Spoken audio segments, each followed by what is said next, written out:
गुरु तेग बहादूर साहेब जी यांच्या 350व्या शहादतच्या निमित्त त्याचं स्मरण करण्यासाठी हा कार्यक्रम मोठ्या प्रमाणात महाराष्ट्रात साजरा होतो आहे। त्यामध्ये नवी मुंबई, नागपूर आणि त्यासोबत सगळ्यात महत्त्वाचं म्हणजे नांदेड या ठिकाणी हा कार्यक्रम होतो आहे। नांदेडला शीख धर्मियांच्या दृष्टीने अनन्यसाधारण महत्त्व आहे, कारण हे महत्त्वाचं तख्त आहे आणि त्यासोबत सर्व समुदाय या कार्यक्रमासोबत जोडले गेले आहेत आणि ही कार्यक्रम ज्या ग्राउंडवर होतोय त्या ग्राउंडची आज साफसफाई करण्यासाठी आपण मोठ्या प्रमाणावर शालेय विद्यार्थ्यांना आपण आज या ठिकाणी आवाहन केलं होतं।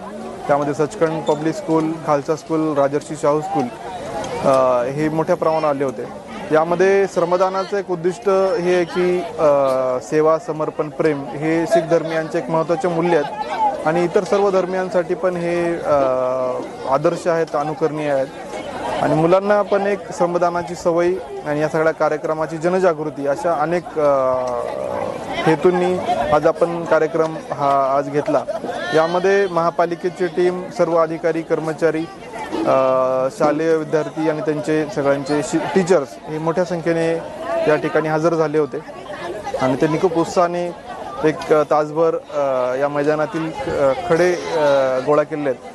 आपल्याला माहिती आहे की या ठिकाणी गुरुद्वाराचीच प्रतिकृती निर्माण होणार आहे, त्यामुळं आपल्या ज्या शीख धर्मियांच्या ज्या मर्यादाला अनुसरून या ठिकाणी चप्पल, शूज परिधान करणं आपल्याला इथं अलाउड नाही आहे। त्यामुळं अनवाणी चालणाऱ्या भाविकांना कुठल्या प्रकारचा खडे टोचून त्रास होऊ नये या भावनेने आपण हे ग्राउंड खूप चांगल्या पद्धतीने क्लीन केलेलं आहे आणि मला वाटतं की भविष्यामध्ये पण या ग्राउंडचा आपल्याला निश्चितपणे चांगला वापर होईल अशा पद्धतीने हे ग्राउंड तयार झालेलं आहे। या कार्यक्रमाच्या निमित्तानं मी परत एकदा सर्व नांदेडकरांना शुभेच्छा देतो आणि आवाहन करतो की या कार्यक्रमामध्ये जास्तीत जास्त आपला सहभाग आपण नोंदवावा। धन्यवाद।